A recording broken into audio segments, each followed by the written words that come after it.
We're letting more viewers know you've gone live. Thank you, TikTok.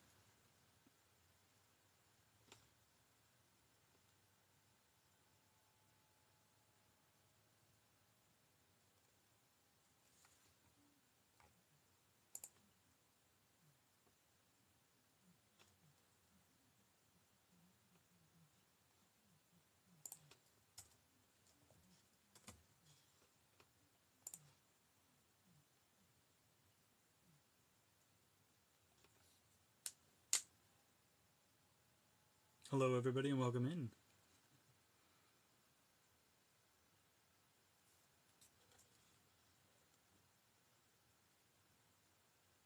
We'll run up the numbers.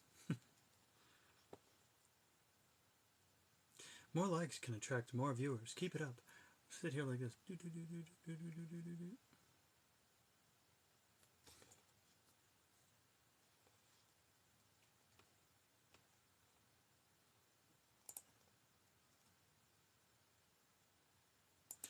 Give it a couple of minutes.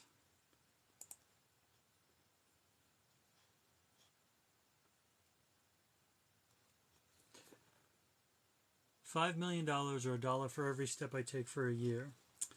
That's probably going to be $5 million because if I average about 2,000 steps a year, which I don't do much more than that, 2,000 steps a year, 2,000 steps a day, even if you did, if you did 10,000 steps a day, you'd still only be at 3.6 million, so it's going to be $5 million. And then after taxes, it's probably going to be about the same, but you don't have to walk all that. And I don't. I only average maybe, because I work in an office, I only average about 1,500 to 2,000 steps on a normal weekday.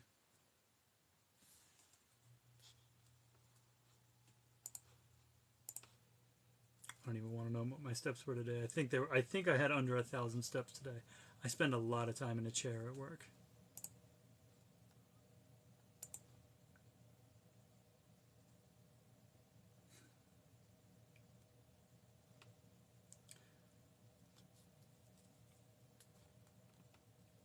We'll wait till we get to about 5 minutes and do the intro.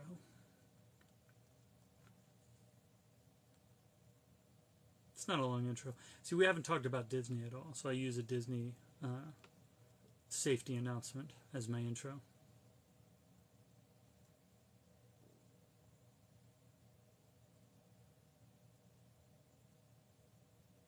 Thank you for the likes.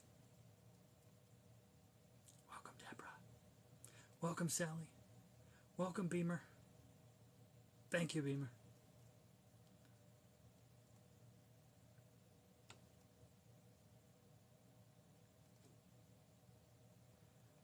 Yeah, $5 million would be nice. I could live off the interest. That's when you know you are wealthy, when you can live off your money, when your money makes you money. Hey, Omni, it is going well. It's Friday. Get 2 whole days off.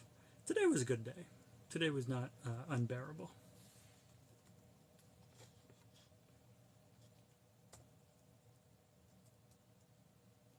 Now that's what I think about when I think about millions. Is how much money would I need to be able to live off the interest of my own money? You started a new page, Omni? A new account? Wait, is this a new account? I'll just go ahead and follow. Got locked out of your old one. I've gotten locked out of mine twice, I think. Hey, Miles, just wanted to say I really love your videos and admire the way you're able to use language. Thank you. It is highly cultivated. And see, like the video that I did today, the comment that I made that video on was not entirely incorrect because I do prepare my videos. I script my videos. I put the script into a teleprompter so that I'm reading them. Like, it's obviously my thought, but it is very highly structured. And deliberately, because this is a social media platform where, like, things need to be presented in soundbite form. Like a 3-minute video, 3 minutes on TikTok is a long time. And so, like, if I want to make a point that is going to reach a large audience, I need to be able to make it in 30 seconds, 40 seconds, 50 seconds. That requires me to use the correct words in the correct order as quickly as possible. So at 10:06. So the introduction is, for your safety, remain seated throughout our journey. Please keep hands, feet, arms, and legs inside the ride vehicle at all time. And please supervise your children.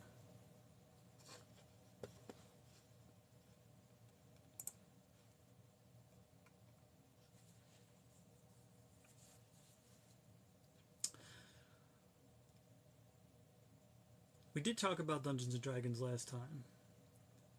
We do have a game coming up on Sunday.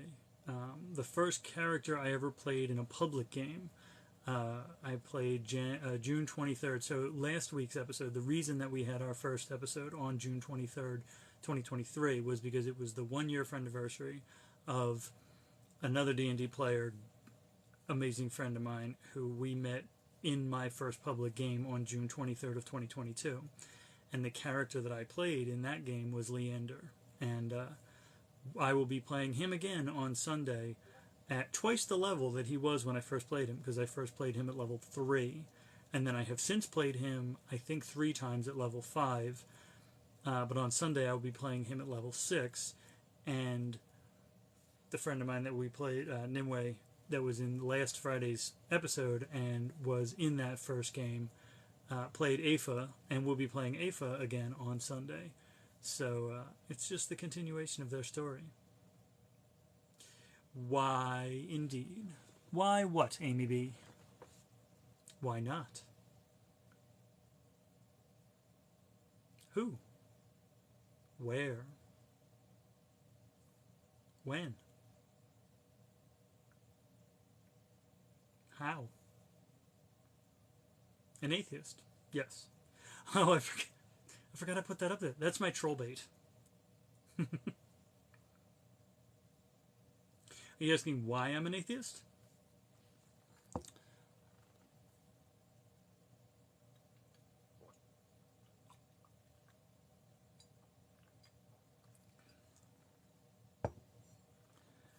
I assume that is the question. I mean, the real question is to be or not to be. Oh, yeah. I am an atheist because I don't believe that any supernatural beings exist. That's not a choice that I make. It's just the standard of evidence that my brain will accept is not met by any claims that any religions have made. Like, I am an atheist for the same reason that a Christian is a Christian, or a Muslim is a Muslim, or a Jewish person is Jewish, because that's the belief that their brain accepts. My brain does not accept any of those beliefs. So it's not an objective statement about reality, it's a subjective statement about my belief or lack of belief.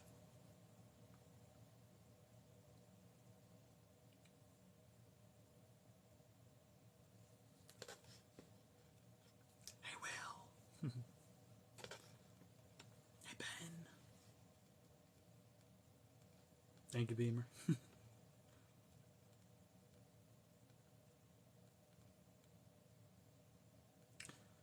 I was not always a non-believer. I grew up Catholic, and then in my teenage years, my mother went church shopping, as it were. I think that's a good way of putting it. Yeah. My mother went church shopping, and she took me along for the ride. So we went through a whole bunch of different Christian denominations. And so it's a complicated question, because looking back, I kind of was always a non-believer, or I was always an atheist, because I remember times when I was 6 or 7 or 8 years old. I remember one time I was in 2nd grade, and this was when I was at a Catholic school, and we were talking about how one gets into heaven. And the method that we were taught was, you just have to believe in Jesus. And I remember distinctly thinking in 2nd grade, I can do that. I can believe in Jesus. If it'll get me into heaven, I can believe that. And so that meant that I didn't believe it, and was trying to convince myself, like, I had to choose to accept that as an objective fact in order to get a certain outcome. So, like, looking back now, retrospectively, that means I didn't believe. Like, psychologically, I didn't believe it. But when I was younger, I believed that I believed, I guess is a way of putting it. I convinced myself that I believed, all for my own psychological well-being, because I have always had high anxiety. And the idea of eternal consequences is kind of like exponentially high anxiety. Can we talk about the liberal religion of Unitarian Universalism? It's a religion of agnostics. Lincoln, if I were to follow a Christian denomination, it would be Universal Unitarian.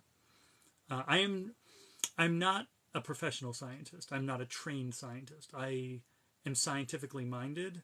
I follow the same methodology, but I don't have a degree, and I don't have any formal training.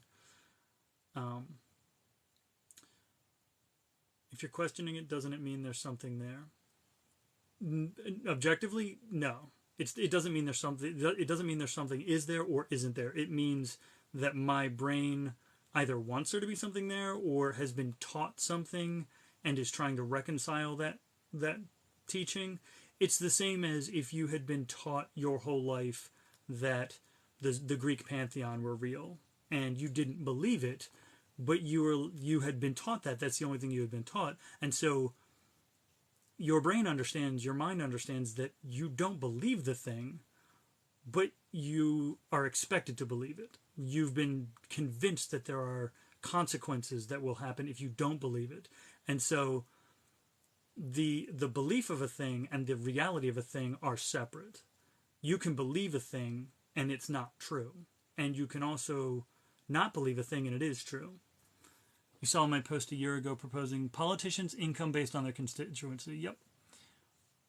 Yeah, that was my most viewed video. I think that video got over 5 million views. Unitarian Universalism is a post-Christian religion. But if you question it, there is a thing. Yeah, belief is a thing. But belief is not always reflective of reality. Like, we know, every one of us knows someone who believes a thing that is objectively untrue. So you can have a belief and it's not objectively a fact. Hey Jamie, it's going good. It's Friday. We got 2 days off. Thinking about going to the movies this weekend, but I'm not sure. I think I'm going to wait until the 4th of July because I'll have off on Tuesday. Changed my view on campaign finance. Yeah. I don't remember if I saw, there was, I think I did 2 or 3 videos off of that prompt. 1 or 2 of them, there were proposed measures. I don't think I've ever seen that proposed. Although I do think I've seen it, I don't think I've ever seen it proposed in the United States. I've seen it proposed elsewhere. But now questioning, if by question, and I'm not entirely sure what you mean by questioning a thing. You're going to Indiana Jones, holding out hope, but I feel like I have to. I'm definitely going to see it. I'm not expecting it to be great. I'll be happy with decent. I'm not expecting a whole lot.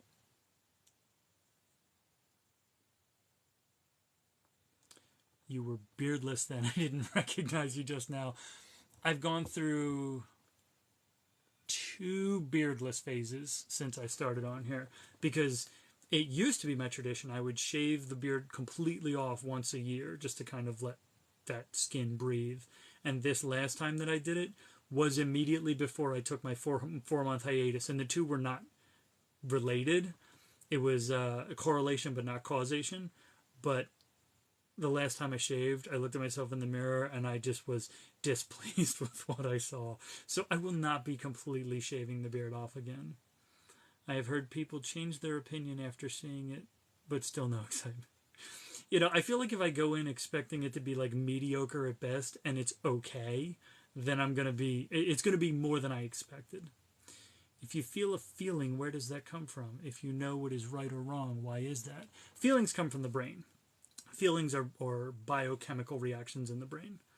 I look like an alien without a beard. I look like a 14-year-old without a beard. So the kind of the foundation of your belief is basically the, I won't say unknowability, but like sort of where do feelings emerge from? And part of it is that like feelings and thoughts emerge from the brain. Like we can see it on brain scans, we can see it on EKGs and EEGs. Maybe not EEGs. No, those are encephalograms. You can't see it on that. When people say, listen to your heart's a blood pump. Like you can listen to it, but it's just going to say like, boop, boop, boop, boop. But we can see thought and emotion happening on an EKG. Those are things that happen in the brain. We just don't understand the minutia of like what biochemicals, what electrochemical reactions cause a specific emotion or a specific thought. But we can see where it happens. Like we know which parts of the brain are active when someone's angry or sad or having what they think is a religious experience. I think we want to sometimes think that we are more than just matter and energy. And religion kind of gives us that. And I use religion. Do I meditate? I don't specifically meditate. I would like to start meditating. I feel like it would be very, very beneficial with my ADD and with just being able to get centered emotionally, psychically, spiritually. But I don't at the moment. But in a way, I kind of do. I mean, when I'm driving to work, if I have a 20-minute drive, like I am very deep inside my own head and inside my own thoughts during that 20-minute drive. Do you think it is a comfortable belief? I'm not sure which belief you're talking about. I think, see, it depends on where one's belief comes from, because what I've noticed is that the people who have the most stress in their beliefs are people who were taught their beliefs by someone else.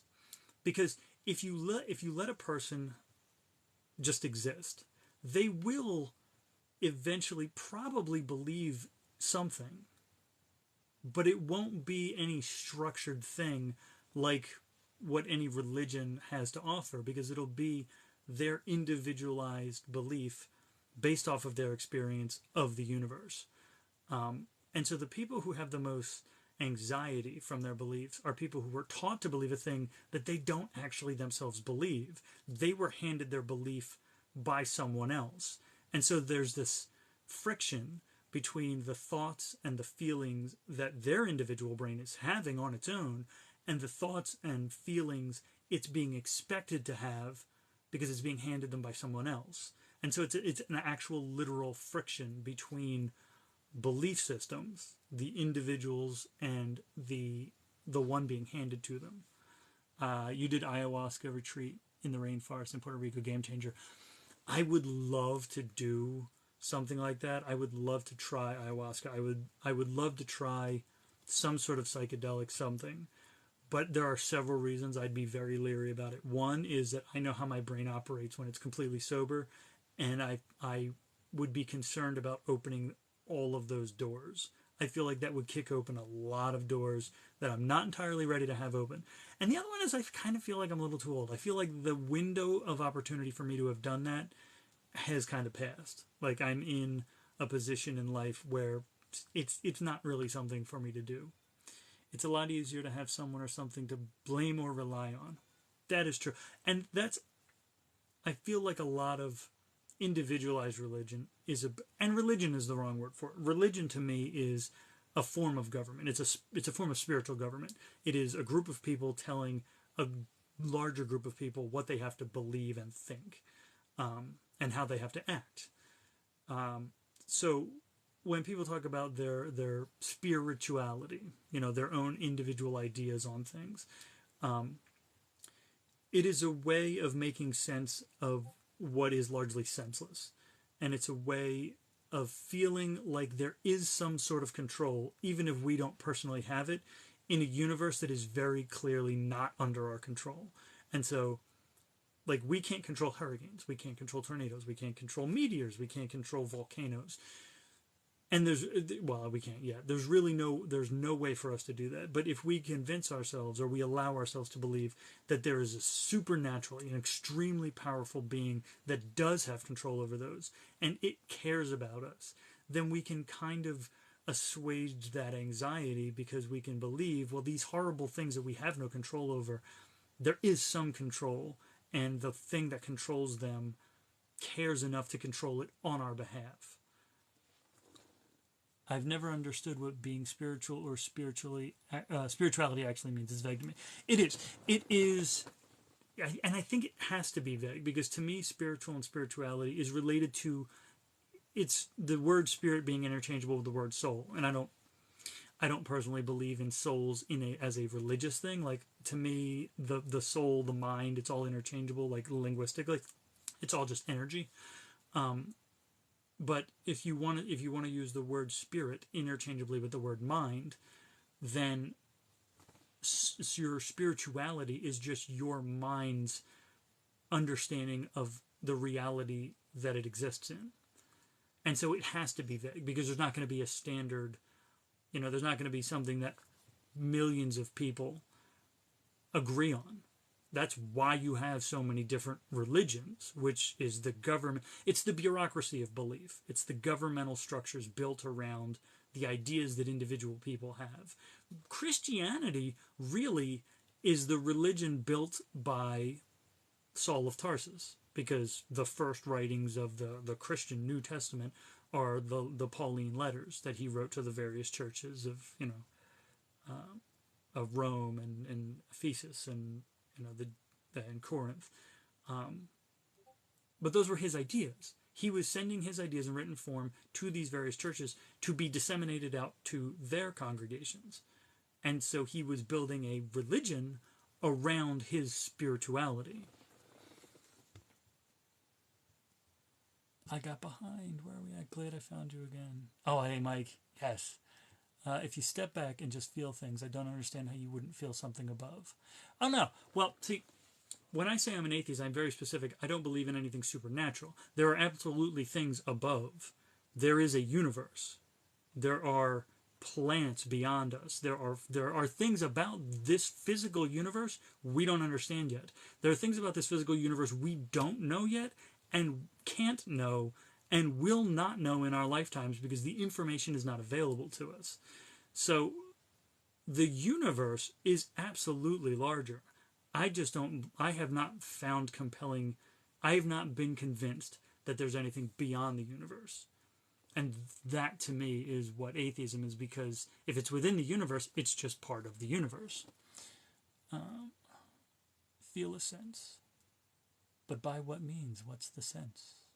That there is something else. I understand a faith in something beyond you as just a person. Is that a feeling or a belief?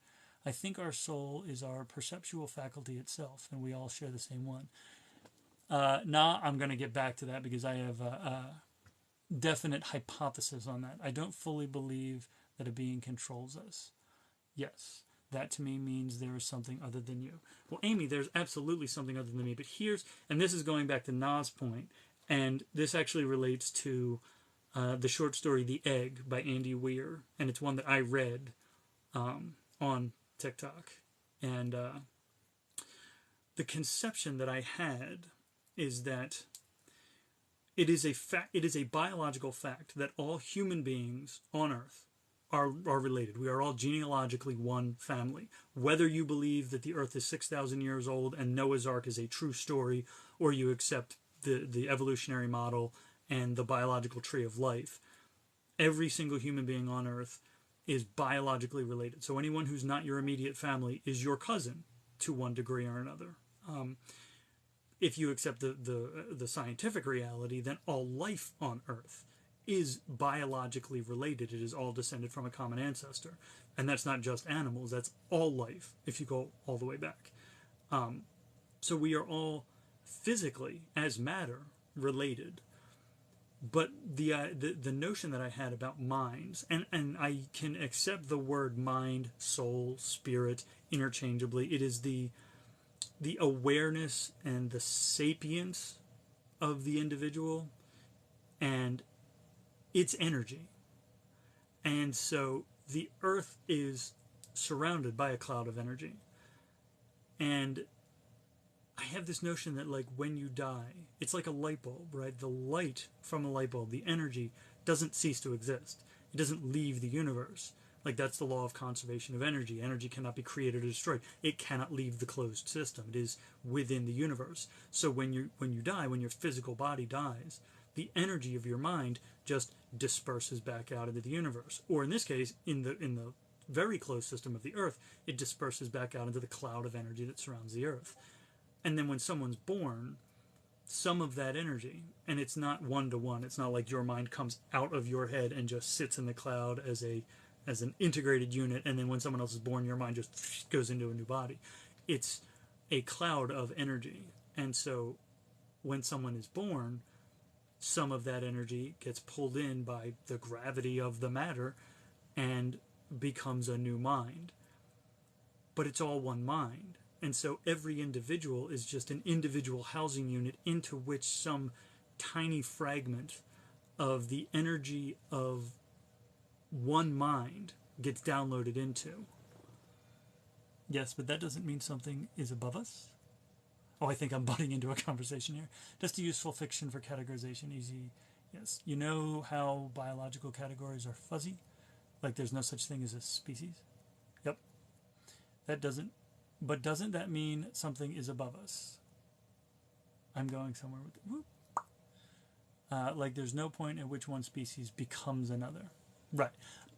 Amy, so, but see, I wonder what you mean by above us. Like that implies some sort of hierarchy, or it implies almost like a multi-dimensional, like, I'm not entirely sure what you mean. Like ripples in water, you can see a ripple and it's temporary, but the water stays.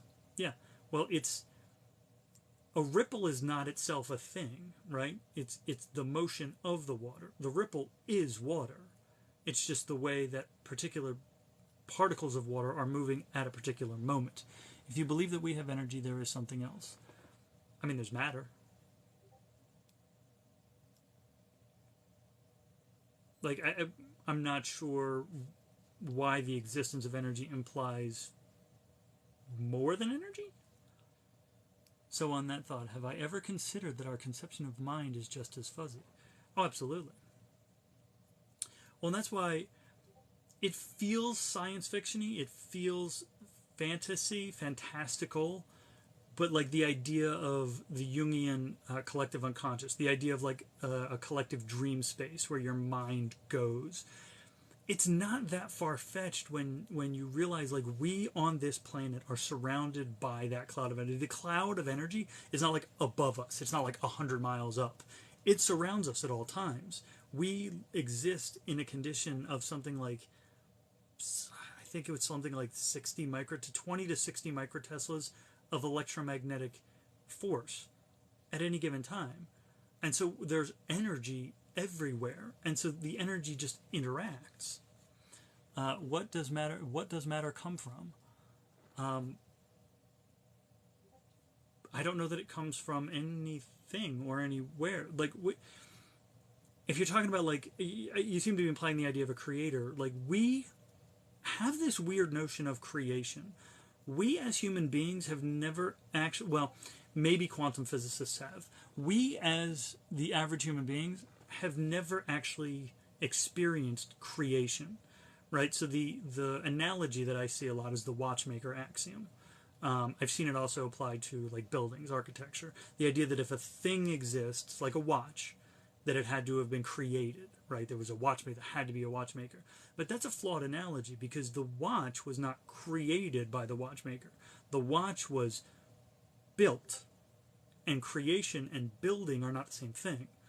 Creation implies that the watchmaker made a thing that did not exist. But he didn't. A watchmaker took matter that already existed and just reconfigured it with an intention to do something. That's all we see That's all we have ever experienced, unless you're a quantum physicist and you've seen like virtual particles emerge in a vacuum or something like that. Our experience is with matter constantly being rearranged, but we are matter. So what we actually experience is matter constantly rearranging itself. And so like we think that everything requires a creator, but we've never actually experienced that. I think the I goes away, but the container, the thing that holds the I's self-perception stays. Yes. Well, and see, that's the body is the individual housing unit for the tiny sliver of the collective energy that is surrounding us at all times. And so like our experience as a self-aware conscious being experiencing reality is like looking through a tiny sliver of reality, because it's the experience of this bit, the bit of the energy that makes up my mind experiencing reality for a tiny sliver of time in a tiny sliver of space. And I wonder if the energy records that experience. And so like the idea of an afterlife is essentially like you don't exist anymore. You don't, it's not this idea that like you're going somewhere, like heaven's a city, like you're going to be there and there's going to be a bunch of other people there. It's almost like the Borg hive mind. Like basically your memories get uploaded, but your sense of individual self ceases to be. You just become part of everything again, and you understand for that fraction of an instant that you are everything, and that everything is you, and that everything is itself one thing. And now I'm 9 messages behind. It's interesting to realize we're not in the universe. We are part of the universe. That is such a weird hurdle to try to get people over, is this notion of thinking that we are separate from the universe, that we are somehow an observer of the universe. We are the consciousness of the universe. I had a video probably 2 years ago now called The Quantum Failsafe, and it was kind of based on a misinterpretation of the Copenhagen interpretation, but this idea that when a system is not being observed, it exists in a state of quantum superposition, that all states exist simultaneously, even contradictory states, until it's observed, and then it collapses down into a single definite state. And the idea was that we, as conscious observers, when we look out into the universe, there is a bubble that we call the observable universe. We know there is universe beyond it, but we can't see it. So there's this bubble that we can see, and it's continuously expanding based on our technological ability to look out into the universe. And within that bubble, quantum reality is stable because it's being observed. Beyond that bubble is quantum chaos. And so the concept was that the universe conspired within itself to fabricate us as a means to stabilize some piece of itself. And then the idea can be extrapolated further because we have stabilized a certain bubble within the universe. And it's completely feasible that trillions and trillions of light years away, there is the exact same scenario happening on another planet. And there is a bubble of observable quantum stability around that, and that this is happening all over the universe. And then essentially you end up with an entire universe of quantum foam, of just a bubble-filled universe of bubbles of quantum stability with observers at the center of them. Now, the problem with my notion was the idea of a conscious observer. An observer in quantum mechanics doesn't have to be conscious. It doesn't even have to be animate. It can be anything. And now I'm 15 behind. Part of the universe realizing itself. If we believe in energy or matter, how did it start? Well, Amy, and Amy said this a while ago. I don't think we absolutely have to say that it did start. We know that energy and matter cannot be created or destroyed. Logically, that means it always existed. It just kept changing form. I like the idea that maybe there was a creator, but it's far too complex to meaningfully interact. Now, that is, if I were compelled to accept any theological concept, it's that. It would be a religion of absurdity. It would be a religion that says a thing might exist, and that's literally all we can say. Because the analogy that some people will make about, that we are to God what an ant is to us. We can't communicate with an ant. Even if we could communicate with an ant, there's no way that that ant would be able to understand us in the way that we would want it to understand us. So the idea that a being powerful enough, a trans-dimensional being powerful enough to speak realities into existence, the idea that it could speak to us and we could understand it in exactly the way it wants us to understand it is too absurd. To me, it is the mathematical improbability that people want to say is the possibility of the universe existing by accident. Because people want to say the universe couldn't possibly exist by accident because it's too improbable. The idea that we could communicate with a being capable of creating a universe, to me, is more improbable. We only use 10% of our brains. Jamie, I think that's a myth. We as humans are far too complex to comprehend at this point. I think it is a myth that we use 10% of our brains. I think the consciousness of the human mind is sort of seated in 10% of the brain, but the 100% of your brain is doing stuff. It's basically just like running the software that keeps the hardware running.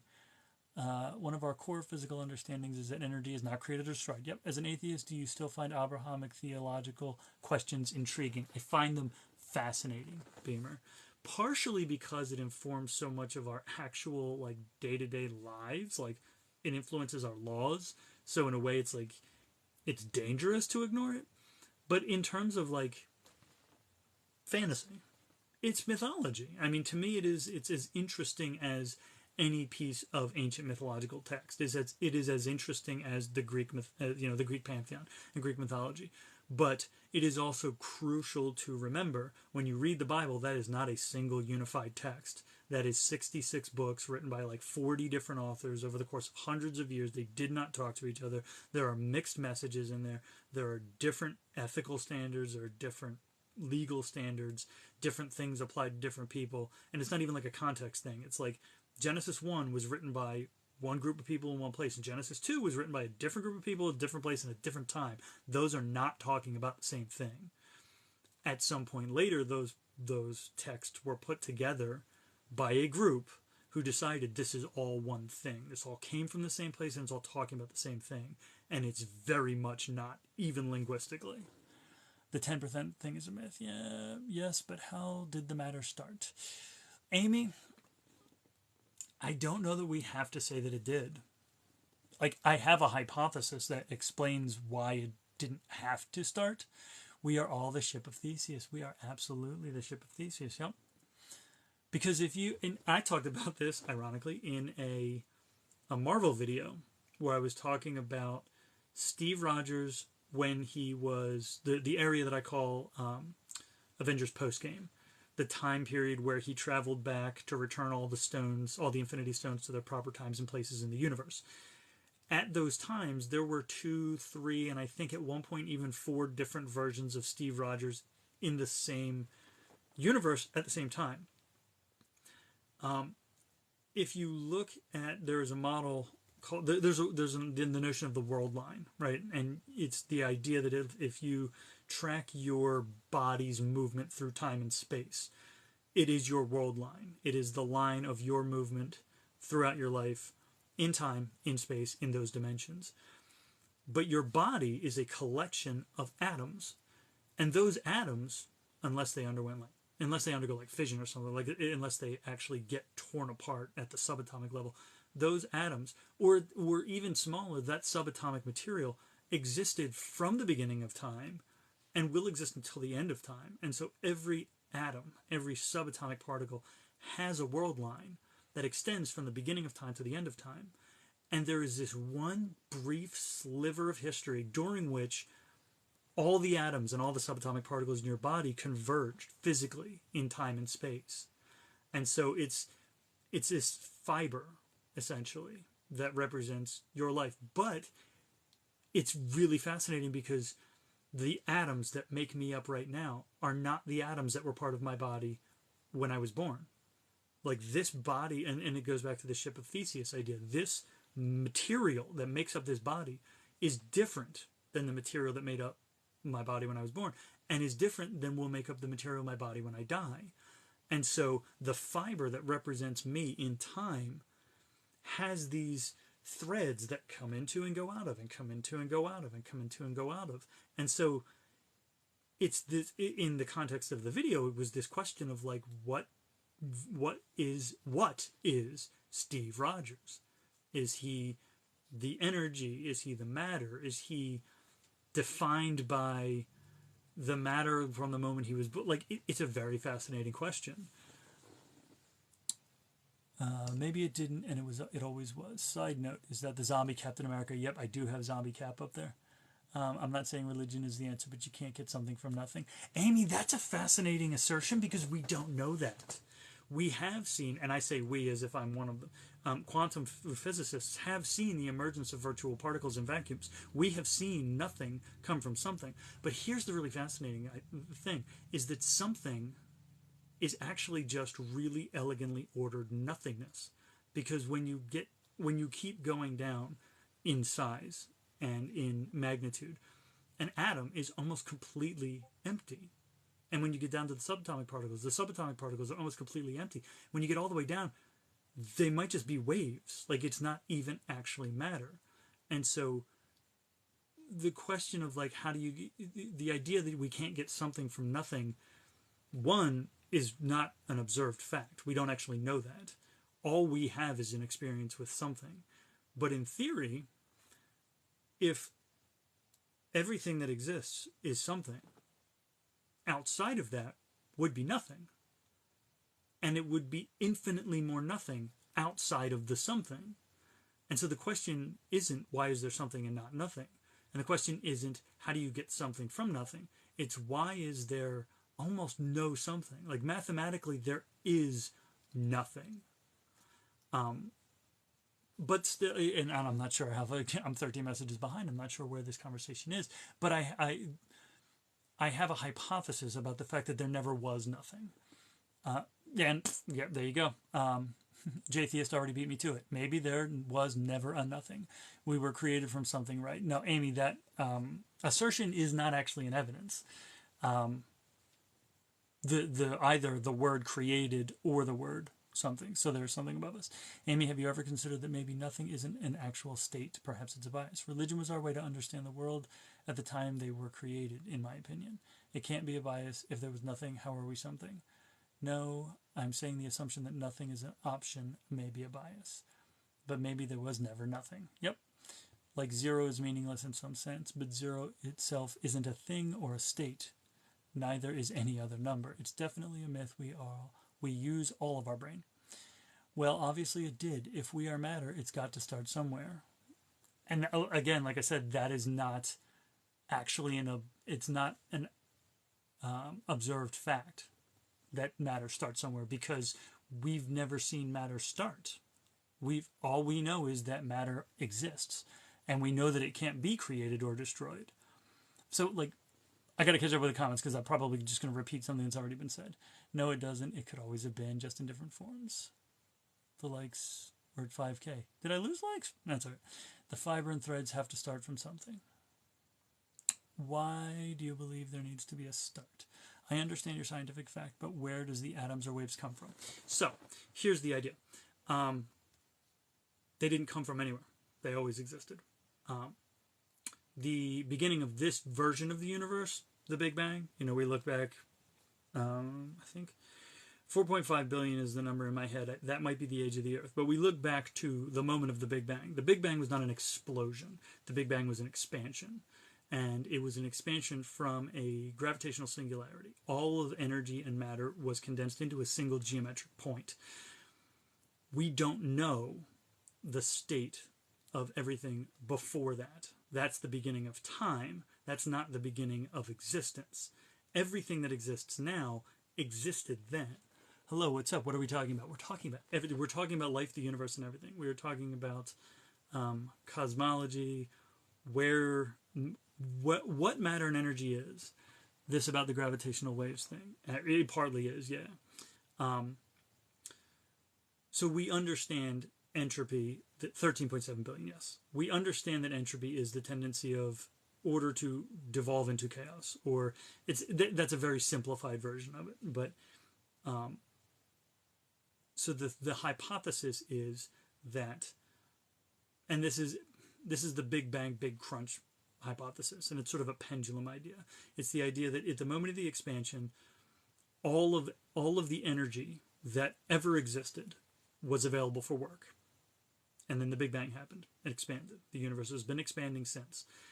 And at a certain point, all of the energy of the universe will have been used up. It will no longer be available for work. It will be converted into heat, and that would be the heat death of the universe. The hypothesis of the Big Crunch is that at roughly the point at which half of the energy that is usable for work in the universe has been used and converted to heat energy, that the texture of the universe will cause it to begin to contract. And so it's like a pendulum. The pendulum will have swung all the way to its height, and then it will begin swinging back. And the same process will occur. The usable work will get converted. It will be used for work. It will become heat that is not usable for work. You can't exist as a particular if nothing existed before. I don't understand why you won't accept that something created this. Because there's not a need for it. What you're saying is that there was never a nothing. Correct. Never a nothing. There was always a something. And so as the universe follows that pendulum swing back in the other direction, crunches, the point at which the point at which if it kept expanding it would experience heat death is the point at which all of the energy is used is heat, and that's the point at which the universe crunches back into a singularity. In the singularity, the laws of physics do not operate the same as they do now. Time does not exist. So the singularity, by definition, is already eternal. And so all of the energy and all of the matter that always existed will still exist in that single point where the laws of physics are different. And so it can all be recycled. And it can take an eternal amount of time, or not time because it's outside of time, but it can take a literal eternity to happen randomly because it's not on a time scale anymore. And eventually all of that energy gets recycled, becomes usable for work again, and it's random, so it might hit 95% and then drop back down to 65% and then go all the way up to 99.8% and then drop down. Eventually it will hit 100% and it'll expand again, and we'll get the next Big Bang. And so the hypothesis is that this has been happening for all of eternity. This has always been happening. The universe has always existed and has essentially just been breathing forever and will continue to breathe forever. So under this idea, reality got a factory reset mode. Exactly. You just got to unplug it, plug it back in. So the universe's way of turning itself on and turning itself off again. Yep.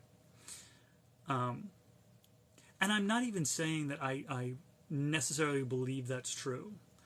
But it's an explanation that does not require anything else. And according to Occam's razor, it's the simplest explanation that accounts for all of the facts. To me, requiring an external creator only creates more questions, but it also carries over all of the same questions, because then the question is, what created? Where did that creator come from?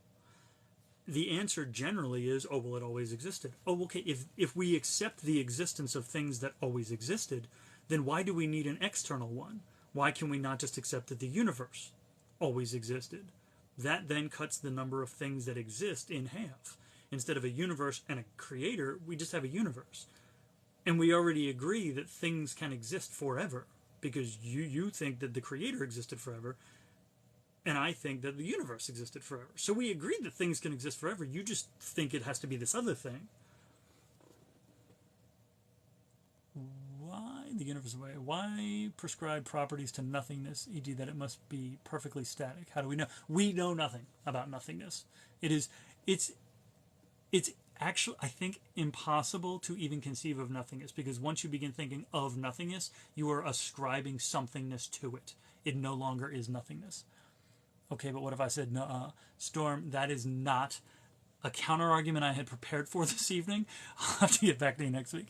A God makes things infinitely more complex. One of my I came up with this one in college or high school. I'm going to say college. I don't want to give myself too much credit. Lol, rag. I don't understand how you can be an atheist instead of agnostic. I'm both, Amy. Atheist. See, people are beating me to it. Omni. Atheist and agnostic don't necessarily have to be mutually exclusive, depending on definitions. They aren't mutually exclusive.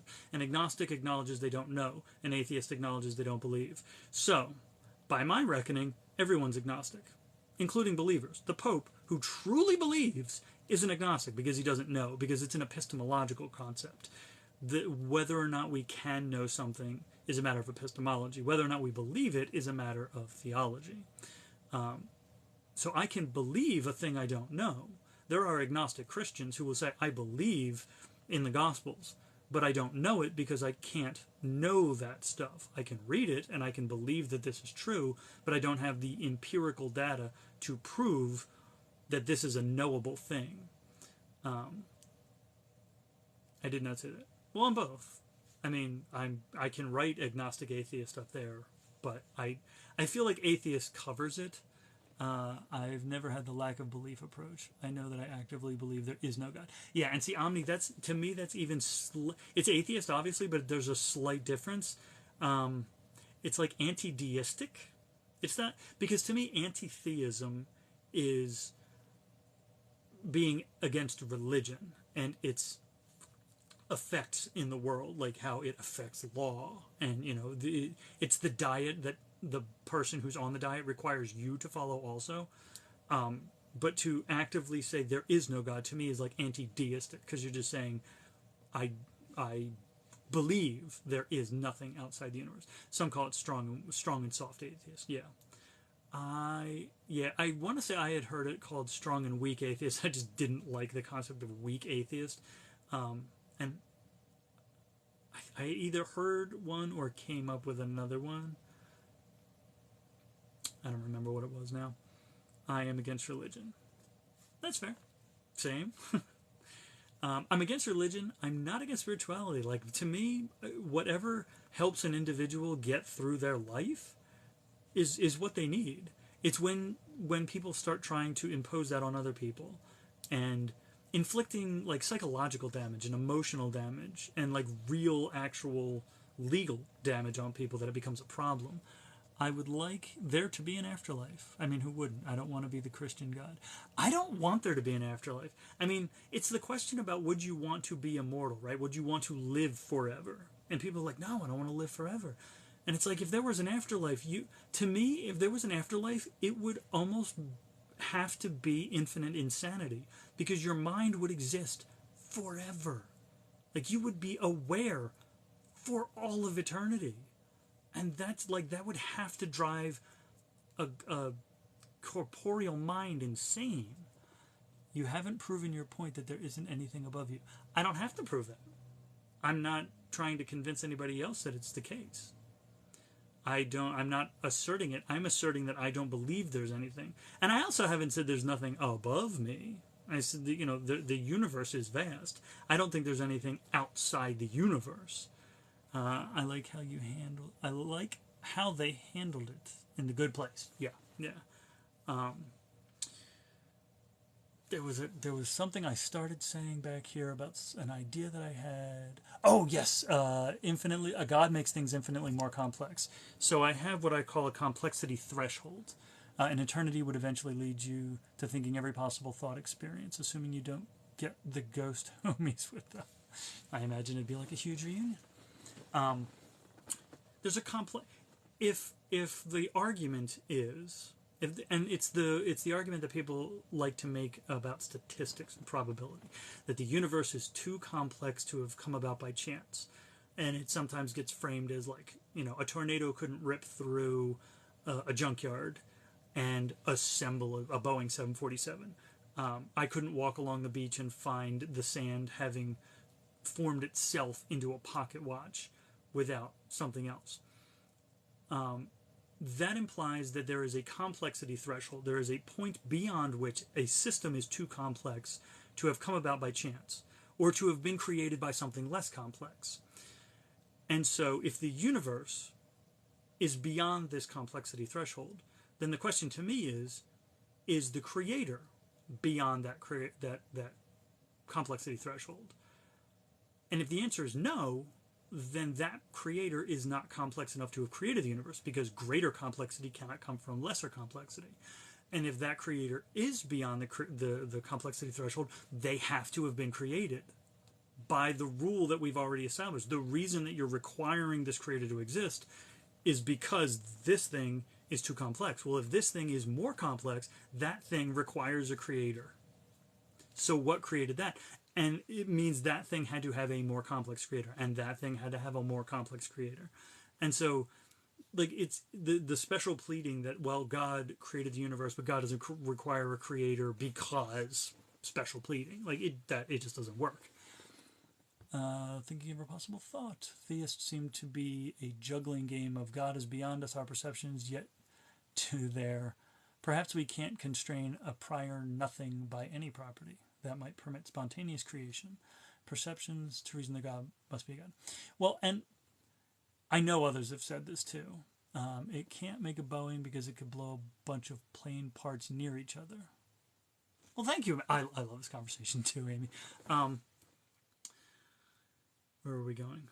Oh, the idea that, yeah, that God's too complex to understand, but also we have a book of things it doesn't want us to do with our private parts. Like, it's very strange to me that people think that a trans-dimensional being spoke the universe into existence, but it cares what you do with your genitals. Like, the universe is so vast that the idea... part of the reason that I fell away from religion long before I fell away from belief was because every concept of God I ever encountered was just too small. They all were like half a breath away from being the Greek pantheon. And I was like, nothing anthropomorphic created the universe. Like, I don't... Look, when people are like, you know, when they're talking about God and they call it he, I'm like, you lose me. The second you imply that God has a penis, I'm out. Because, like, it's... If you can anthropomorphize it, it's not a deity that created a universe. A deity that created a universe is incomprehensible. And the problem with that is you can't build religion on that. That's where the conversation stops, because then you can't say, well, it doesn't want you to eat meat on Friday. Well, it's incomprehensible. There's no way for you to know that. So when people want to say, you know, God works in mysterious ways, God's beyond us, they have officially cut off the limb they were sitting on, because they can now no longer make any claims about their God. The universe unique, but I gotta keep going back, which is why they have to turn to calling God non-contingent. The universe unique, but it's very badly made. If there's a God, it's very bad at it. This is true. Like, if you look at, I mean, I'm wearing glasses. Like, the universe is extremely poorly made, and almost everything in it is trying to kill us. Like, I like when people point out, or you know, I can't remember, there's something like 6 physical properties of the universe that make life possible. I'm like, okay, that's the shape of the pothole. Like, the water fits the pothole, not the other way around. But when people want to believe that, like, the earth was created for us, I'm like, almost everything on this planet is trying to kill us. We're almost a virus on this planet. So, like, the idea that it was created for us is kind of absurd on its face. But then we could fathom existence of something outside reality. If aliens exist, do you think there's God like aliens? It's almost certain that life exists elsewhere in the universe, and if it's more complex and if it's more advanced than us, if it's existed for longer, it's going to be far more powerful. And that kind of goes to the quote that any sufficiently advanced science is indistinguishable from magic. And what is religion but the belief in magic? So there are undoubtedly extraterrestrial creatures in the universe that we would probably consider godlike beings because we don't understand them. Christians argue that on the personal relationship, since humans were made in God's very image. I am also fascinated by that, because to me, it's claiming it's sort of a parasocial relationship, because you've only ever read about this guy in a book, right? So you're claiming to have a personal relationship with someone you read about in a book. It would be like me claiming to have a personal relationship with Hermione Granger, because I've read 7 books that she was in, and like I've gone to Comic-Cons and I've seen people cosplay as her. So like it would be like me claiming to have a personal relationship. It would be like me claiming to have a personal relationship with Angelina Jolie or with Paris Hilton, because I've got her memoir. I could read her entire memoir and be like, I have a personal relationship with her. We all agree she actually exists, but no one would accept that I have a personal relationship with Paris Hilton just because I read her biography. That's not my experience. I love everyone, and in my Lutheran family, I was taught to love everyone. And that's the funniest thing, Amy, is that I, as an atheist, I was raised Catholic, and it's fascinating to me the person I turned into. I was taught the red letter version of Jesus. I was taught what Jesus taught. I was not taught, you know, I didn't have Leviticus bashed over my head. I didn't have, you know, the letters to the Romans bashed over my head. I was taught a very specific kind of Christianity. And so when I see modern day so-called Christians, and I will call them that, when I see a certain group of regressives identifying as Christians and then doing what they do, I'm like, you're not a Christian in the way that I understand Christianity. But for, like, it's a very bizarre place to be as an atheist, because I'm like, why is my understanding of Jesus so completely different to someone who claims to believe in them?